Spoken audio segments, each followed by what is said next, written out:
მოგესალმებით, ჩვენ დღეს ვისაუბრებთ წრფივ თანაბარ მოძრაობაზე და პირველი საკითხი ეს იქნება სიჩქარეების გადაყვანა სისისტემის ერთეულებში და პირიქით.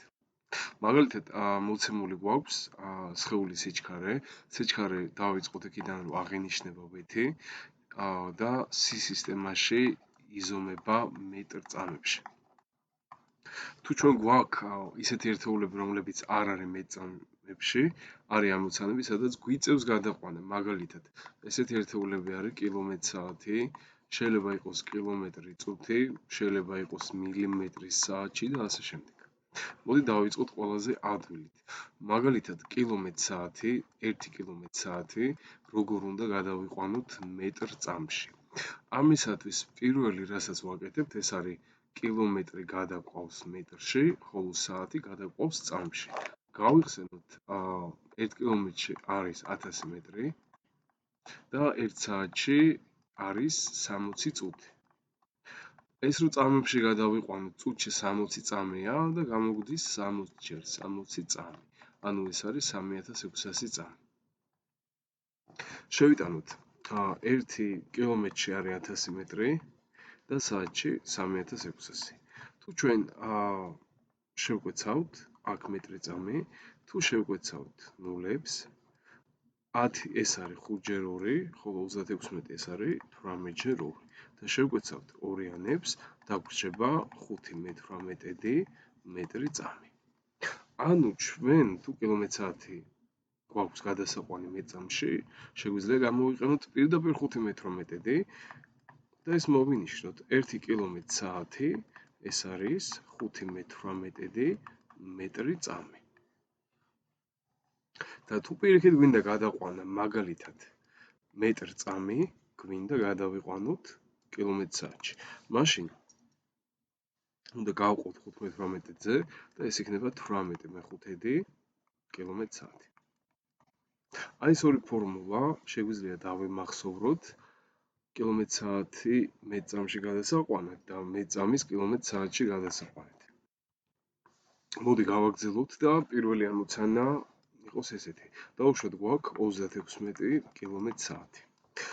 წინა ფორმულა რაც ვისწავლეთ, იქიდან გამომდინარე, ჩვენ შეგვიძლია 5 მე-18-ზე გავამრავლოთ პირდაპირ და ეს იქნება 10 მეტრ-წამი. მეორე შემთხვევა, დავუშვათ 30 მეტრ-წამი გადავიყვანოთ კილომეტր-საათში. როგორ ვიქცევი? 30-ს გავამრავლებ 18 მე-5-ზე და ეს იქნება 6 ჯერ 10 60, 8 ჯერ 6 48, ანუ 108 მეტრი-წამი. აი ეს 5 მე-18 მუშაობს და 18 მე-5 მხოლოდ ორ შემთხვევაში. მაგრამ რას ვაკეთებთ თუ მოცემული გვაქვს 35 კილომეტრი გაყოფილი წუთზე და მინდა გადავიყვანო მეტრ-წამში. მუშაობთ ჩვეულებრივი ლოგიკით, კილომეტრი გადაკლავს მეტრში და წუთი წამში.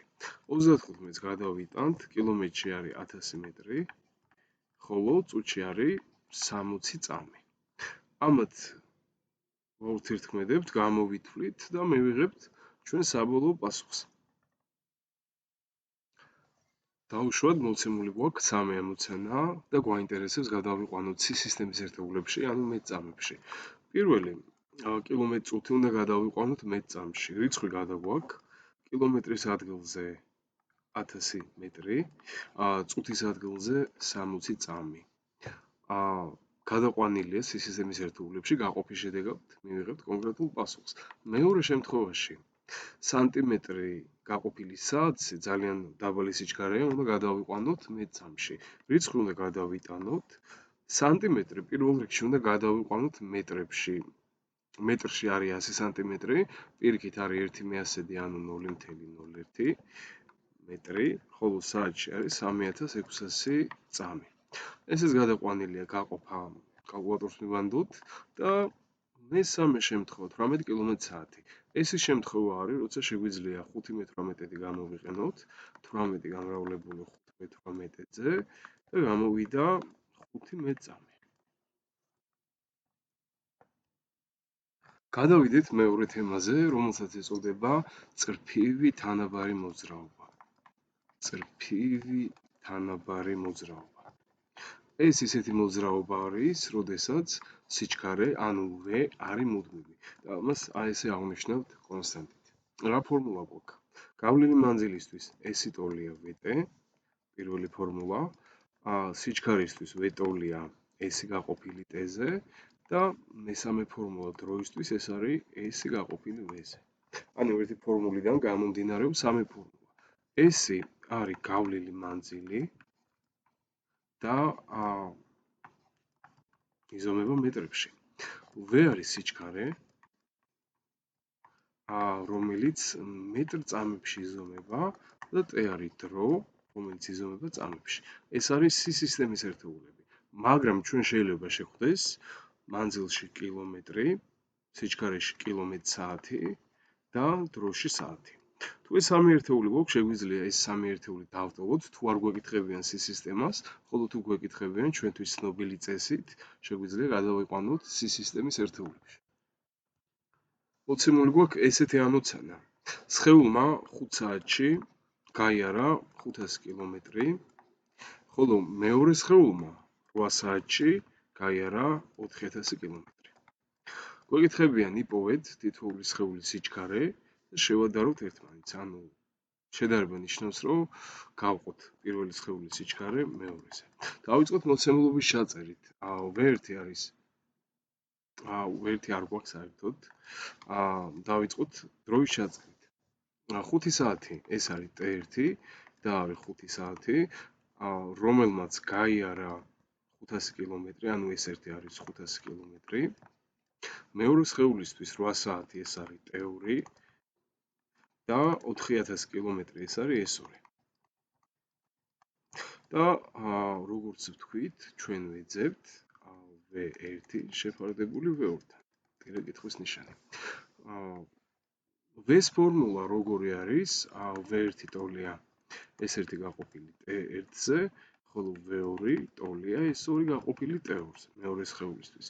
თუ შევიტანთ, ეს იქნება 500 გაყოფილი 5-ზე და ეს არის 100 კილომეტր-საათი, ხოლო V2-ისთვის V2 ტოლია S2 ანუ 4000 გაყოფილი T2-ზე ანუ 8-ზე და 40 და 8 გაიყოფა ეს არის 5 და V2 ეს არის 500 კილომეტր-საათი.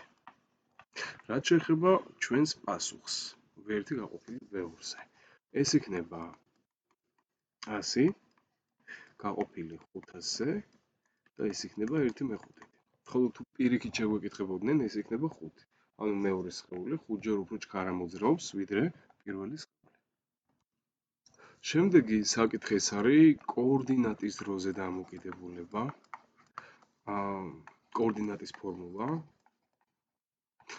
რომელიც შემდეგნაირად ჩაიწერება x ტოლია x0 + s. და თუ s ტოლია VT ფორმულას შევიტანთ აი აქ, მივიღებთ ესეთ რაღაცას. s ტოლია x0 + VT. მოდი განვიხილოთ აი ეს მეორე ფორმულა. სადაც x არის საბოლოო კოორდინატი, x0 არის საწყისი. ნუ საზომი ერთეულები ამათი არის მეტრები. V ვიცით რომ ეს არის სიჩქარე მეტრ-წამში და T ეს არის დრო, რომელიც იზომება წამებში. მოდი განვიხილოთ ესეთი ამოცანა. ვიცით რომ სხეულის საბოლოო კოორდინატი არის 10 მეტრი, ანუ მოცემული გვაქვს x საბოლოო კოორდინატი ეს არის 10 მეტრი. სიჩქარე არის 4 მეტრ-წამი, ხოლო დრო არის 2 წუთი. და გვეკითხებიან ვიპოვოთ x0. როგორ უნდა მოვიქცეთ აი ამისათვის? პირველ რიგში ვაკეთებთ იმას, რომ ერთეულები უნდა გადავიყვანოთ სისტემაში. x 10 მეტრი სწორია, 4 მეტრ-წამი სისტემაში და 2 წუთი.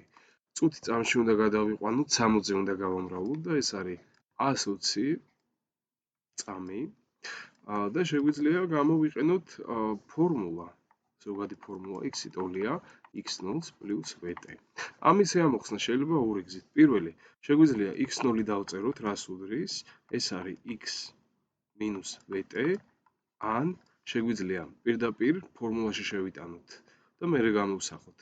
ანუ 10 ტოლია, ეს არის 10, v ეს არის 4 და ეს არის 120.